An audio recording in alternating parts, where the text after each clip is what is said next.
본부가족 여러분 안녕하십니까?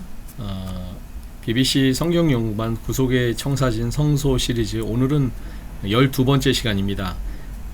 언약궤 법궤 안에 들어있는 세 가지 약속들이라는 제목으로 우리 함께 말씀을 공부하시겠습니다.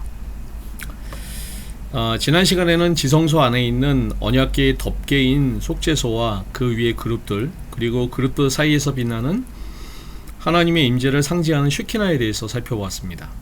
오늘은 언약궤 안에 들어있는 세 가지의 내용물을 살펴보고 그 세 가지의 내용물이 상징하는 하나님의 복된 약속에 대해서 우리 함께 살펴보는 시간을 갖고자 합니다.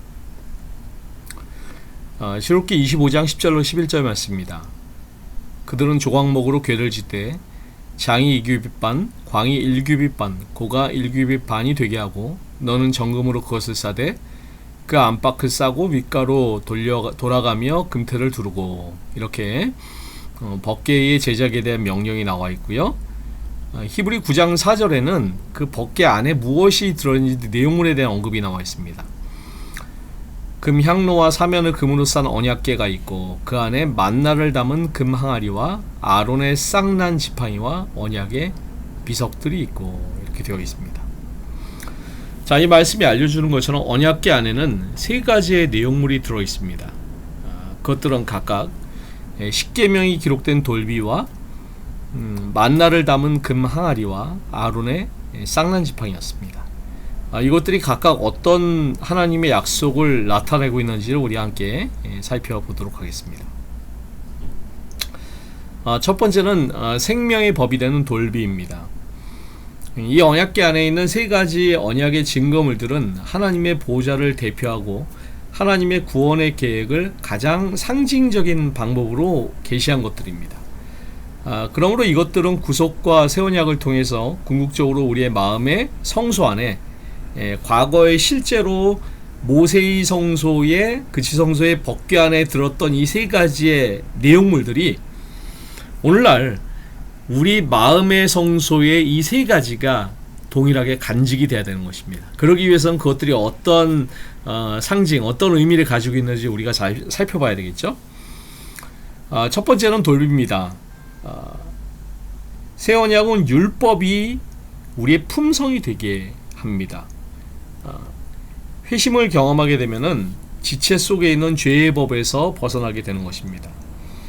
육신에 속하여 죄 아래 팔 상태로부터의 해방, 즉 내 속에 거하는 죄로부터의 해방을 의미하는 것입니다. 회심의 경험은 죄의 법 대신에 하나님의 법을 우리의 마음에 새기는 것입니다. 여기 히브리 10장 16절 17절에 뭐라고 그랬어요? 주께서 가라사대 그날 후로는 저희와 세울 언약이 이것이라 하시고 내 법을 저희 마음에 두고 저희 생각에 기록하리라 하신 후에 또 저희 죄와 저희 불법을 내가 다시 기억치 아니하리라. 지성소의 법궤 안에 있는 십계명이 오늘 우리의 마음에서는 어떻게 해요? 우리 마음의 성소에 뭐예요? 우리의 품성으로서 하나님의 법을 잘 간직해야 된다는 그런 의미가 있는 것입니다. 율법은 생명의 성령의 법입니다. 율법의 속성이 성령을 통해서 우리의 마음에 주입되고 그리스도와 한 생명으로 살아가게 하기 때문에 생명의 법이 되는 것입니다. 그러므로 이제 그리스도 예수 안에 있는 자에게는 결코 정죄함이 없나니 이는 그리스도 예수 안에 있는 생명의 성령의 법이 죄와 사망의 법에서 너를 해방하였습니다. 하나님의 율법이 우리 마음에 온전히 이루어져야 될 것입니다. 속죄소의 속죄를 우리의 마음에 적용시킴으로 마음의 성소가 정결하게 되면 하나님의 율법이 우리의 마음속에 온전히 이루어지게 되는 것입니다. 그 율법은 쉐키나의 품성을 반사하는 것이 되는 것이죠. 이 가렙 뽑은 기별 2권에 보시면은 이런 말씀이 있습니다. 그리스도께서는 당신의 거룩한 율법에 나타나신 것과 같은 하나님의 품성을 세상 사람들에게 증거하시기 위하여 오셨다. 당신의 율법은 당신의 품성의 사본이다. 그리스도는 율법이셨고 동시에 복음이셨다.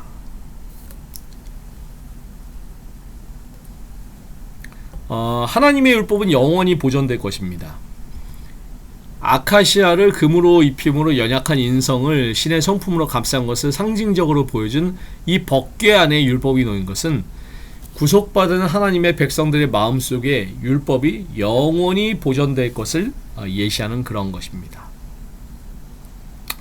율법은 그리스도의 품성의 사본입니다. 그래서 율법을 바라보는 사람은 그리스도의 품성을 바라면서 나의 부족을 깊게 느끼고 겸비한 마음으로 우리가 닮아야 될 품성의 모본이신 그리스도, 세상 죄를 지고 가는 어린 양을 바라보는 그런 사람들입니다. 또한 율법의 중심인 안식일은 재창조하는 능력이요 성화의 표식입니다.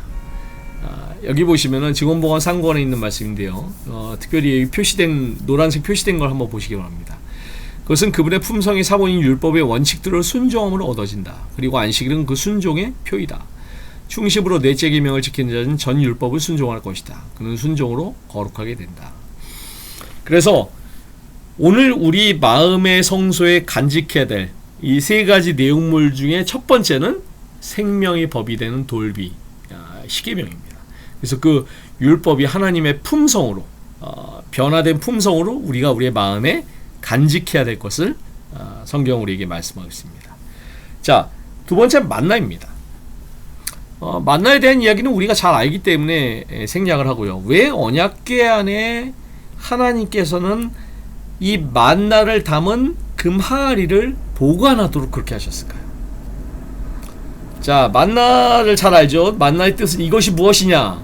하늘에서 막 내렸는데 백성들이 출애굽한 이 백성들이 광야에서 그걸 보고서 너무 신기해서 이게 무엇이냐라고 이렇게 물었기 때문에 만나라고 했습니다. 만나는 신성을 상징하는 금 항아리 안에 쌓여져 있습니다. 신성 안에 있는 그리스도의 생명은 생명의 떡으로서 믿은 자들의 영적인 생명의 양식으로 제공된 것입니다. 그래서 이 지성소 안에는 한 오멜의 그 식량의 만나가 간직이 되었는데요.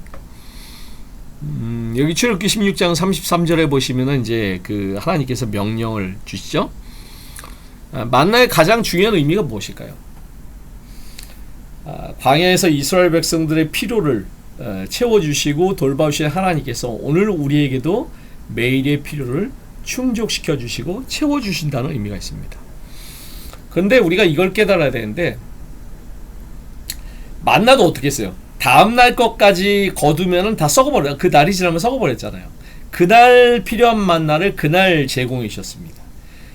그래서 하나님께서 내일의 필요를 오늘 채워주지 않으십니다. 우리가 오늘날 일용할 양식을 주옵시고 라고 기도하기를 원하시는 것입니다. 금 항아리 속의 만나는 하나님이 자기의 백성들의 양식을 위해서 끊임없이 돌보시는 것에 대한 보증이 되는 것입니다. 아무도 자신의 눈으로 법궤 안에 항아리 속의 만나를 볼 수는 없습니다. 오직 믿음을 통해서만 볼 수 있습니다. 오늘 주신 양식을 오늘 먹을 수 있으면 족한 것이죠.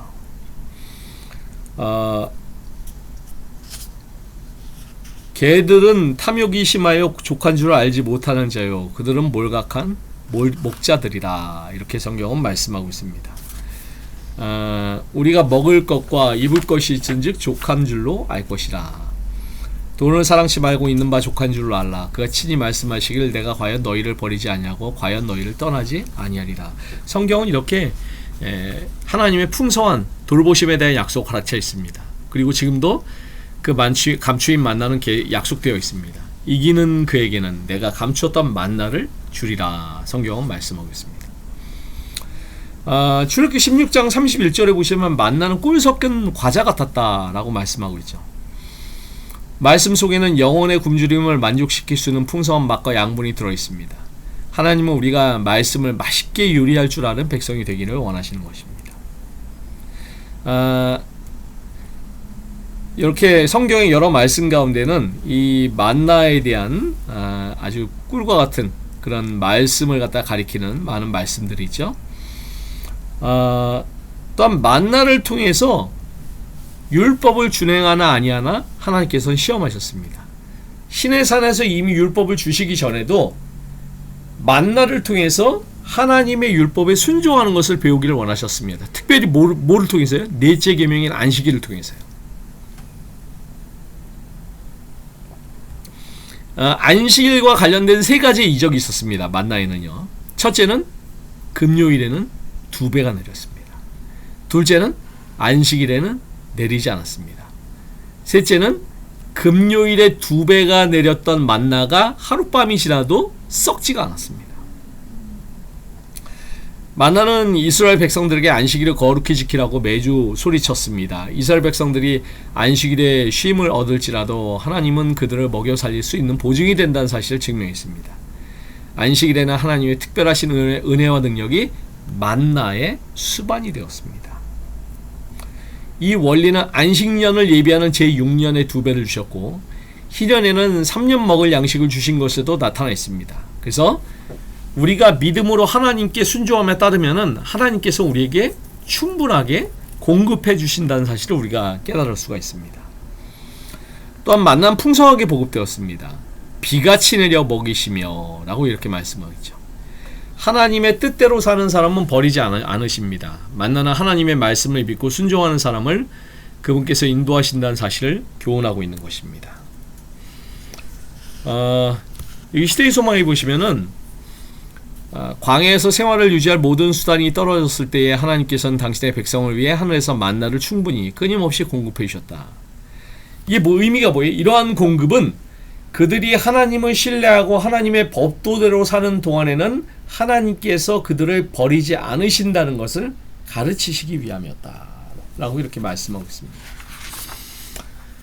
그래서 이 40년 동안 이스라엘 백성들은 만나의 기적적인 공급으로 하나님의 끊임없는 돌보심과 부드러운 사랑을 날마다 생각하게 된 것이었습니다. 이스라엘에게 만나를 주신 분께서 직접 세상에 만나러 오셨습니다. 예수님은 요한복음 6장 32절로 35절에서 뭐라고 말씀하셨어요? 내가 곧 생명의 떡이요 내게 오는 자는 줄이지 아니할 것이요 나를 믿는 자는 영원히 목마르지 아니하리라. 이 시대의 소망의 말씀을 보시면은 히브리인들을 광야 가운데서 인도하시고 하늘에서 내린 떡으로 날마다 그들을 먹이신 분은 바로 그리스도 자신이었다. 그 양식은 하늘에서 오신 참떡의 한 표상이었다. 참된 만나는 하나님의 무한하신 충만함에서 흘러나오는 생명력을 주는 성령이었다. 이렇게 만나는 우리를 끊임없이 공급하시는 하나님의 자비와 사랑을 생각하게 하고 또한 그것을 명령하신 주님께서 직접 이 땅에 오셔서 생명이 떡이 되셨기 때문에 이 마지막 시대에 이 육신의 성전 우리 마음에 간직해야 될 두 번째는 하나님의 끊임없는 공급에 대한 그런 확신과 또 생명이 떡이 되시는 예수 그리스도를 우리 마음 가운데 간직하라고 그렇게 말씀하시는 것입니다. 자, 세 번째는 아론의 쌍난 지팡이입니다. 자, 이 아론의 쌍난 지팡이를 이해하기 위해서는 이 출애굽 당시에 이스라엘 백성들의 배교에 대해서 우리가 좀 살펴볼 필요가 있습니다. 홍해를 건너고 49일째 되는 날에 시내산에서 하나님의 율법을 받게 되죠. 그리고 50일째 되는 날에 모세가 이제 하나님을 대신해서 화목제물의 피를 백성에게 뿌려 그 언약을 비준했습니다. 그리고 70인의 장로가 산에 올라가 하나님의 현전 앞에서 하나님을 보고 먹고 마셨습니다. 그리고 하나님의 율법의 집행자로서 성령을 받으면서 신정국가로서의 그런 면모를 가지게 되었습니다. 그런데 어떤 일이 벌어졌어요? 하나님께서 이스라엘의 죄의 정결을 위해서 성소 제도를 제정하시고 산 위에서 모세에게 40주야 또한 성막 제도에 관한 지시를 주고 계시는 동안에 밑에서 어떤 일이 벌어졌어요? 백성들이 금송아지를 만들고 경배하고 있었습니다. 이때 하나님께서 우상 숭배에 참여하지 않은 레위 지파에게 성막의 봉사를 맡기시고 아론과 그 아들들에게 제사장직을 주셨습니다. 그리고 고앗 자손으로 모세의 사촌이었던 고라는 모든 레위 지파 사람들이 제사장으로 임명되어야 된다고 주장했습니다. 또한 그의 친구인 르우벤 지파의 두 족장인 다단과 아비람은 이스라엘의 행정적 권위가 그들에게 속했다고 주장하며 고라와 함께 사제직을 나누어 갖기를 원했습니다. 본래는 각 족속의 장자가 제사장이었기에 장자인 각 지파의 지도자들도 제사장이 되어야 된다고 주장한 것으로 보입니다. 그리고 여기에 동조하는 족장들 250인이 거기에 가세를 했습니다. 결국에는 뭐예요? 반역을 일으킨 거죠. 고라와 그 다단과 아비람이 반역을 일으킨 것입니다. 이 고라의 반역은 사단의 반역을 상징하는 것이었습니다. 예수님의 자리를 탐낸 사단의 반역을 상징적으로 잘 보여주고 있는 것입니다. 이 위기의 때 하나님께서 개입하셨습니다. 반역을 잠재우시고 자기에게 속한 자가 누구인지 거룩한 자가 누구인지 보이시기 위해서 사제직을 갖기를 원하는 사람은 각자 향로를 가지고 와서 성막 앞에 서게 했습니다. 250인이 불붙은 청동 향로를 가지고 이렇게 나와서 향을 들었는데 여호와께로부터 불이 나와서 분향하던 250인이 순식간에 소멸을 당했습니다. 또한 악인들의 장막을 심판하셔서 땅이 갈라져서 이 고라와 그 무리들이 매장되게 하셨습니다. 또한 회중들이 이 일로 말미암아 모세를 원망할 때 연병이 시작돼서 순식간에 사람들이 죽어나가기 시작하는데 예전에 제가 설교 때 말씀을 한번 드렸죠. 그래서 아론이 그 나이 드는 아론이 그 향로를 가지고 백성들이 막 그냥 그 도미노처럼 막 그냥 죽어나가는데 향로를 가지고서 막 진영 밖으로 뛰어나가서 사람들 사이에 죽은 사람하고 산자 사이에 섰을 때 사람들이 막 도미노처럼 죽어나가는데 그 뛰어나가서 섰을 때에 그때에 비로소 이제 사람들이 더 이상 죽지 않았습니다. 이게 뭐예요? 사제직에 대한 반역, 또 하나님의 권위에 대한 반역, 하늘에서 있었던 사단의 반역의 축소판인 것을 보여주셨고, 이게 얼마나 하나님께서 노할 만한 그런 사건인지를 보여주신 것이었습니다. 이 사건 직후에 이제 하나님께서 친히 아론과 그 자손을 사제직에 택하신 증거를 주시기 위해서 각 지파에게 자기 지파 이름이 기록된 지팡이를 증거에 장막한 여호와 앞에 증거기 앞에 두라고 이렇게 하셨습니다. 그런데 하룻밤 사이에 아론의 마른 쌍난 지팡이에만 우미 솟고 순이 나고 꽃이 피어서 살구 열매가 맺었습니다. 이 살구 열매를 맺는 지팡이의 상징적인 행위를 통해서 여호와께서는 오직 성령을 받은 종들만이 사제직을 수행할 수 있음을 보여주셨습니다. 13번째 지팡이인 아론의 지팡이는 보좌에 앉아서 이스라엘의 12지파를 다스리는 예수님의 대제사장직을 예표하는 그런 것이었습니다. 그리고 여호와께서는 어떻게 명령하셨어요? 그 지팡이를 도로 가져다가 거기 간직하여 패역한 자들에 대한 표징이 되게 그들로 내게 대한 원망을 그치고 죽지 않도록 법궤 안에 그것을 간직하라고 이렇게 명령하셨습니다. 이게 뭘 상징해요? 예수님께서 부활하신 다음에 새 언약의 중보자가 되셔서 자기의 피를 가지고 중보 사업을 하실 것을 상징하고 있는 것이었습니다. 예수님은 자신이 부활의 능력, 무한 생명의 능력을 쫓아 대제사장이 되셨습니다. 그러므로 아론의 지팡이는 그분의 부활과 하늘 성소 봉사를 함께 예표하고 있는 그런 것이었습니다.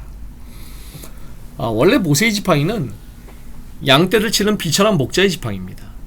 애굽에서 목축업이 비천하게 여겨졌던 것처럼 모세가 양떼를 치는 지팡이는 비천한 것이었습니다. 또한 살구나무 지팡이는 광야에서 흔히 구할 수 있는 그런 지팡이였습니다. 하지만 하나님께서는 이 지팡이를 하나님의 지팡이로 삼으신 것입니다. 이처럼 예수님도 연한 숨 같고 마른 땅에서 나온 줄기 같았지만은 죄를 승리하시고 부활하심으로 하늘 성소에서 봉사할 자격을 얻으신 것입니다. 자, 예수님은 마른 가지처럼 생명이 없는 곳에서 능력이 되셨습니다. 예수님은 육신 안에 들어온 생명이셨습니다. 그 안에 생명이 있었으니 이 생명은 사람들의 빛이라. 우리도 이 가지에 접붙이면 생명을 얻을 수가 있습니다. 우린 믿음으로 주님 안에서 접붙임받은 가지가 된 것입니다. 그래서 이 아론의 쌍난 지팡이가 의미하는 것이 무엇입니까? 연약한 예수님이 이 모든 인류를 위한 생명의 구세주가 되셨듯이 우리도 예수 그리스도를 마음 가운데 늘 인식하고 우리의 대제사장 예수님의 그 리더십을 우리가 따르고 또 뭐예요? 이 가지에 접붙인 그런 생명을 얻게 되는 그런 접붙인 가지가 되라고 그렇게 말씀하고 있는 것입니다. 시편 기자는 예적부터 얻으시고 구속하사 주의 기업의 지파로 삼으신 주의 회중이라고 얘기합니다. 여기서 지파는 쉐베트인데 어린 가지 또 지팡이를 의미하는 것입니다. 우리도 싹난 지팡이 안에서 주의 기업의 회중이 될 수가 있습니다. 싹이 나고 꽃이 피고 거룩함에 이르는 열매를 맺을 수가 있는 것입니다.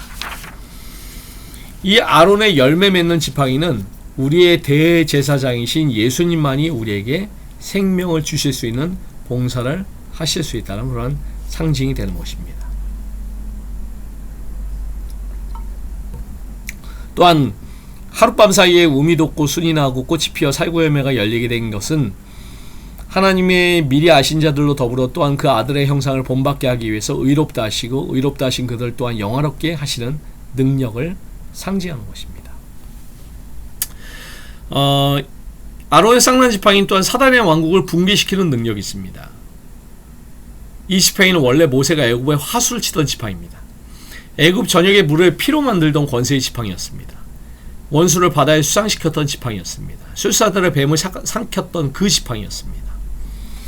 다시 말하면 사단의 왕국을 심판하는 능력이 있는 하나님의 지팡이였습니다. 뿐만 아니라 모세가 하나님의 지팡이를 손에 잡고 산꼭대기에 섰을 때 아말렉의 군대를 무찔렀던 능력의 지팡이였습니다. 이 지팡이는 아론이 제사장직을 받은 후에 고라의 반역과 이에 동조하는 자들에 대한 하나님의 불쾌 여기심의 표징이 되었습니다. 사단의 반역을 영원히 잠잠하게 폐역한 자에 대한 표징이 된 것입니다. 사단의 반역을 어떻게 잠잠케 하실 수가 있어요? 사단이 반역하고 나서 인간이 율법을 지킬 수 없다는 비난에도 불구하고 연한 숨 같고 마른 땅에서 나온 줄기같이 우리와 같은 인성으로 이 땅에 오셨습니다.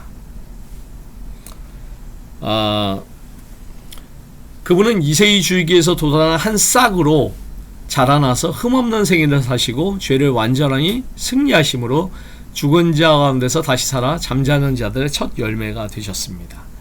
하늘로 승천하신 다음에 성소에 들어가셔서 증거의 장막한 여호와 앞에 나타나셨습니다. 그래서 그리스도께서는 찬 것의 그림자인 손으로 만든 성소에 들어가지 아니하시고 오직 참 하늘에 들어가서 이제 우리를 위하여 하나님 앞에 나타나신 바 되셨습니다. 우리의 죄를 얻게 하시려고 하나님 앞에 중보하고 계시는 것이죠.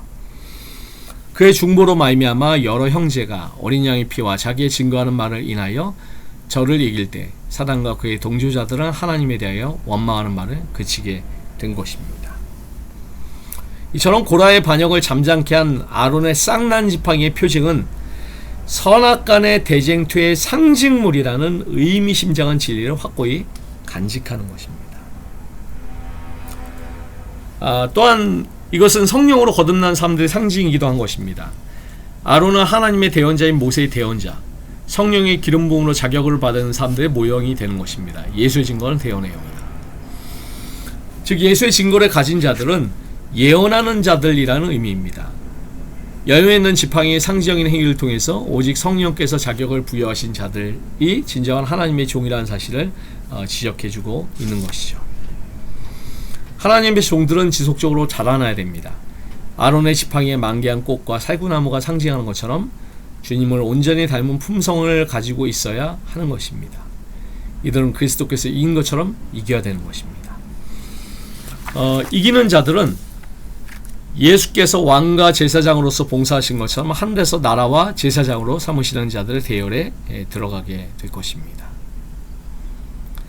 성령을 받아서 일하는 하나님의 종들은 겸손이 그 특징이 되어야 됩니다. 보잘것없는 아론의 지팡이는 그리스도의 겸손하심을 나타내는 것입니다. 이 지팡이는 언제나 보행자들을 안전하게 인도하기 위해서 험한 길을 택해야 했습니다. 험한 산을 오르고 원수와 싸우고 거친 길에 갈 때 야생동물로부터 양떼를 보호하기 위해 사용되어야 했습니다. 그래서 우리 주님은 양의 무리가 모든 산과 높은 맷뿌리에마다 유리되었고 내 양의 무리가 온 지면에 흩어졌을 때 찾고 찾는 자셨습니다. 마지막으로 아론의 쌍난 지팡이는 품성의 측량자입니다. 구약에서는 지팡이가 종종 측량자로 사용되었습니다.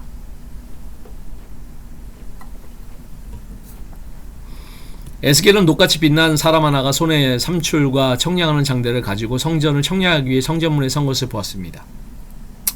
녹같이 빛난 사람을 44장 2절과 5절에서는 여호와라고 얘기하고 있는데요. 여호와께서 에스겔에게 성소를 청량하는 목적을 말씀하셨습니다.